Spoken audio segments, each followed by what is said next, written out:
Class today is the reflection over Module 9, which had to deal with assistive technology.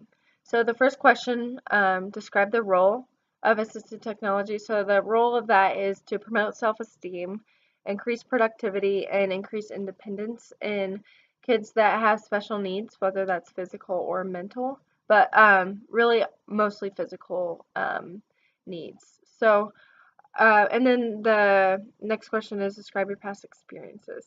My past experiences with that is I worked with a fifth grade student who was very low academically in reading. And one of the lessons that they had to do was they had to write their own tall tale about a famous person in today's day and age. So the paper had to be like a page long, and for this kid to have to type that while remembering what he wanted to say was really difficult for him. So we used voice recognition on their Google Chromebooks to tell the story, and then it typed it out for him on his Google document. So it worked out really well, and it did what the role of assistive technology did. It promoted his self-esteem. It made him proud that he could do that by himself. It increased his productivity. It decreased the time by who knows how many days worth of typing he would have had to done. And then of course it increases independence because I didn't I didn't have to sit there and type for him. He could just think about it and just tell the story, and it was really easy for him to do, and I think it was so helpful for his self-esteem. So and then the most interesting um, assistive technology that I found was the Dynavox, which was a board that displays pictures that then say something out loud. So it's for kids with severe disabilities. And then, so when I was in high school, there was a high schooler who had severe disabilities, and he had something kind of like the Dynavox. I just specifically remember it was like a little board, right? Like it was about this big. And it was belted to his waist, and it had 3 buttons. And I don't remember what 2 of them were, but one of them was thank you, which I think was really cool for him to learn when it was appropriate for him to say thank you to people that have helped him. And so all he had to do was, of course, it took him a while to get used to um, like remembering what that means and when to use it. But all he had to do was press that button, and it would say thank you out loud. Um, I just think that's a pretty cool tool to use for with assistive technology.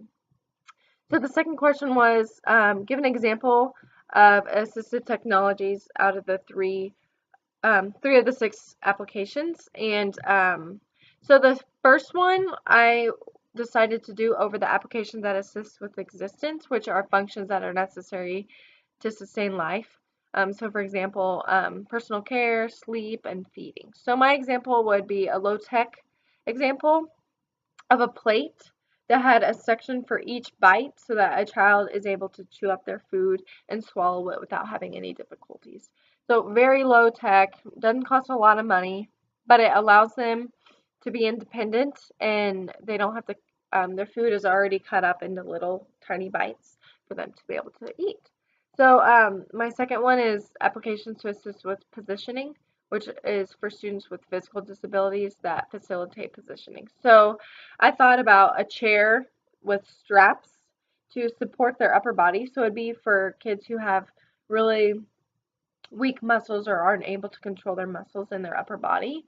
And it would help them sit upright so that they could work on their desk or do whatever. But I just imagine it as just a regular chair, but with a strap here and then a strap at their waist to help them sit up.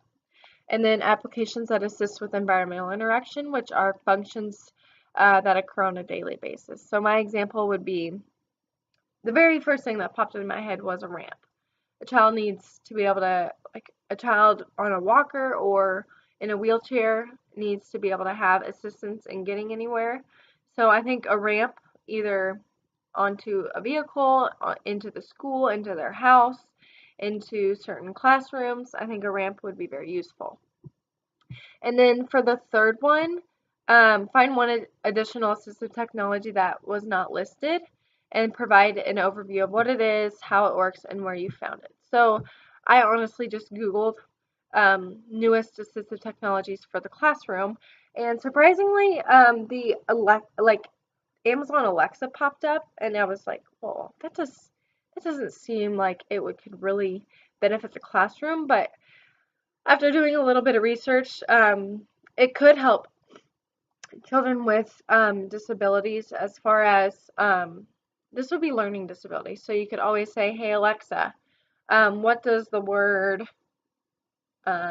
tool mean? Or whatever, they could ask that. Or hey Alexa, how do you spell this? Or hey Alexa, can you give me an example of this? Or something. It didn't, I know it'd work overall for the main classroom and especially for a teacher, but I think it could also work for special ed kids. It didn't mention anything about that, but I got to thinking about it, and it's like, well, it's a fairly new technology that is fairly cheap, and it could be beneficial to special ed students. So that is how it would work, and I'm sure all of you know what an Amazon Alexa is. So that is all I have for today, and thanks for listening.